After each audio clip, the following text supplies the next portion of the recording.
చాలా మందికి ఉన్న పెద్ద డౌట్ ఏంటంటే సోఫాలలో రెగ్జిన్ మంచిదా లేదంటే ఫ్యాబ్రిక్ మంచిదా, రెగ్జిన్ ఎక్కువ సంవత్సరాలు వస్తుందా లేదంటే ఫ్యాబ్రిక్ ఎక్కువ సంవత్సరాలు వస్తుందా, దాని రేట్లు ఎలా ఉంటాయి, ఫ్యాబ్రిక్ రేట్లు ఎలా ఉంటాయి, ఇలా రకరకాల సంబంధించిన ఈ రెగ్జిన్ ఫ్యాబ్రిక్ మీద చాలా మందికి డౌట్ ఉంటాయండి. ఒక్క 2 నిమిషాలు కాక మీరు ఈ వీడియో పూర్తిగా చూసినట్టయితే మీకు రెగ్జిన్ ఫ్యాబ్రిక్ మీద ఒక అవగాహన అనేది వస్తుంది అనమాట. ఎందుకంటే ఏ విషయం మన సోఫా గురించి చెప్పే చాలా క్లారిటీగా చెప్పడం అనేది జరుగుతుంది కాబట్టి ఈ వీడియో మీరు పూర్తిగా చూడండి. అలాగే రెగ్యులర్ కూడా మన వీడియోని వాచ్ చేయండి. ఎందుకంటే సోఫాల గురించి మీకు తెలిసిన తెలియని ఎన్నో విషయాలు కూడా మన ఛానల్ ద్వారా మీకు చెప్పడం జరుగుతుంది కాబట్టి మన ఛానల్ రెగ్యులర్ గా మీరు వీడియోస్ అనేది వాచ్ చేయడం ద్వారా మీకు సోఫాస్ గురించి ప్రతిదీ కూడా మీకు అర్థమవుతుంది అనమాట. ఎక్కువ టైం తీసుకోకుండా చాలా సింపుల్ గా చెప్తాండి, ఫ్యాబ్రిక్ మంచిదా రెగ్జిన్ మంచిదా అని చాలా సింపుల్ గా చెప్తాను అనమాట. రెగ్జిన్ వచ్చేసి ఎలా ఉంటది అంటే, ఇంట్లో చిన్న పిల్లలు ఉంటారు, లేదంటే సంథింగ్ ఏదైనా తినే వస్తువులు కూర్చొని తినాలనుకుంటారు. కొంతమంది ఏంటంటే చాలా వరకు తినే వస్తువులు కూడా సోఫా మీద కూర్చొని తింటుంటారు. చిన్న పిల్లలు ఉంటారు, ఎక్కుతుంటారు, దిగుతుంటారు, ఆడుకుంటుంటారు, ఆడుకునే వస్తువులు దాని మీద వేస్తుంటారు. దాని ద్వారా ఏమవుతుందంటే దాని మీద డస్ట్ పడడము, లేకపోతే ఏదన్నా మరకలు పడడం, ఇలాంటి చాలా వరకు అరుదుగా జరుగుతుంటాయి అనమాట. అయితే ఈ రెగ్జిన్ లో వచ్చేసి ఏమైందంటే ఈ క్లీనింగ్ అనేది సపరేట్ గా మనం మార్కెట్ నుంచి పిలిపించి చేయించాల్సిన అవసరం ఉండదు. ఏది ఈ రెగ్జిన్ కి అయితే, ఈ రెగ్జిన్ లో ఏంటంటే సపరేట్ గా బయట నుంచి క్లీనింగ్ చేసే పర్సన్ ని పిలిపించి క్లీనింగ్ చేయాల్సిన అవసరం ఉండదు.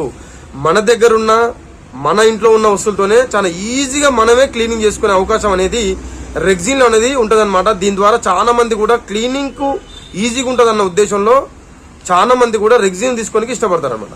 కానీ దీంట్లో మైనస్ అలా ఒకటి ఏంటంటే, రెగ్జిన్ లో కాక ఒకవేళ తక్కువ రేటు రెగ్జిన్ మనం ఒకవేళ తీసుకున్నట్లయితే తన తొందరగా షేడింగ్ అనేది రావడం జరుగుతుంది. తొందరగా షేడింగ్ అయ్యి చినిగిపోతుంది అనమాట. దీంట్లో ఇది ఒక్కటే మైనస్ అండి, మిగిలినంతా కూడా చాలా వరకు మంచిగా ఉంటుంది అనమాట.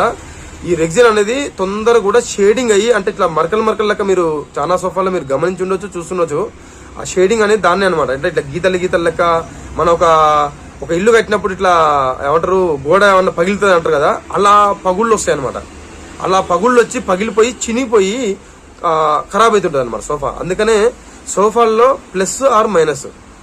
అందుకనే రెగ్జిన్ ఒకవేళ మీరు తీసుకోవాలనుకుంటే ఎక్కువ రేటు రెగ్జిన్ తీసుకోండి. ఇక ఫ్యాబ్రిక్ విషయానికి వస్తే, మీరు ఫ్యాబ్రిక్ రఫ్ అండ్ టఫ్ ఎలాగైనా వాడండి, చిన్న పెద్ద తేడా లేకుండా మీరు ఎలాగైనా వాడండి. ఫ్యాబ్రిక్ అనేది షేడింగ్ రాదు. చినిగింది అంటే చినిగుతుంది, కానీ ఇట్లా చీరకల లెక్క అట్లా షేడింగ్ అయ్యి ఆ చినిపోవడం అని ఉండదు.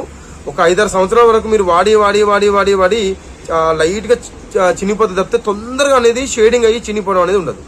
కొన్ని ఫ్యాబ్రిక్లు మంచిది కాక ఒకవేళ తీసుకున్నట్టయితే 8-10 సంవత్సరాల వరకు కూడా నడుస్తాయి ఫ్యాబ్రిక్ లో అలా ఉంటుంది. కానీ ఫ్యాబ్రిక్ లో మైనస్ వచ్చేసి ఏంటంటే, ఈ డస్ట్ అనేది మనకల్లా మనమే క్లీనింగ్ చేసుకొని ఈజీగా ఉండదు.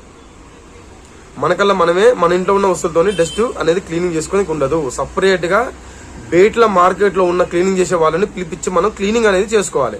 ఇక రేట్ల విషయానికి వస్తే, రెగ్జిన్ లో కూడా స్టార్టింగ్ నుంచి ఎక్కువ రేట్లు ఉంటాయి, ఫ్యాబ్రిక్ లో కూడా స్టార్టింగ్ నుంచి ఎక్కువ రేట్లు ఉంటాయి.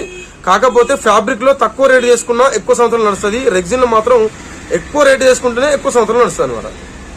రెగ్జిన్ విషయానికి వస్తే, ఫ్యాబ్రిక్ విషయానికి వస్తే, ఈ రెండింటి మధ్యన ఈ 2 తేడాలండి. దీన్ని బట్టి మీరు ఫ్యాబ్రిక్ వేయించుకోవాలా లేదంటే రెగ్జిన్ వేయించుకోవాలా అనేది మీరు డిసైడ్ అయ్యి, ఒక కొత్త సోఫా కొనుక్కునేటప్పుడు లేదంటే ఒక పాత సోఫా రిపేరింగ్ చేయించుకునేటప్పుడు డిసైడ్ అయ్యి మీరు తీసుకోండి. ఎందుకంటే ఈ వీడియో మీకు చెప్పడానికి ఉద్దేశం ఏంటంటే, ఫ్యాబ్రిక్ ఈ రెగ్జిన్ కు తేడా అనేది మీకు చెప్పడానికి ఈ వీడియో చేయడం జరిగింది. కాబట్టి ఈ వీడియో ద్వారా మీకు ఎంతో కొంత ఇన్ఫర్మేషన్ ఒకవేళ అందింది అనుకుంటే ఖచ్చితంగా ఈ వీడియోకి ఒక లైక్ చేయండి. అలాగే కొత్తగా ఎవరైనా మన ఛానల్ చూస్తున్నట్లయితే సబ్స్క్రైబ్ చేసుకోండి. మీరు రెగ్యులర్ గా ఎంత సపోర్ట్ చేస్తే ఇలాంటి మంచి విషయాలు కూడా మన ఛానల్ ద్వారా మీకు చెప్పడం జరుగుతుంది. కాబట్టి ఈ వీడియో ఒక లైక్ చేసి మన ఛానల్ సబ్స్క్రైబ్ చేసుకోండి.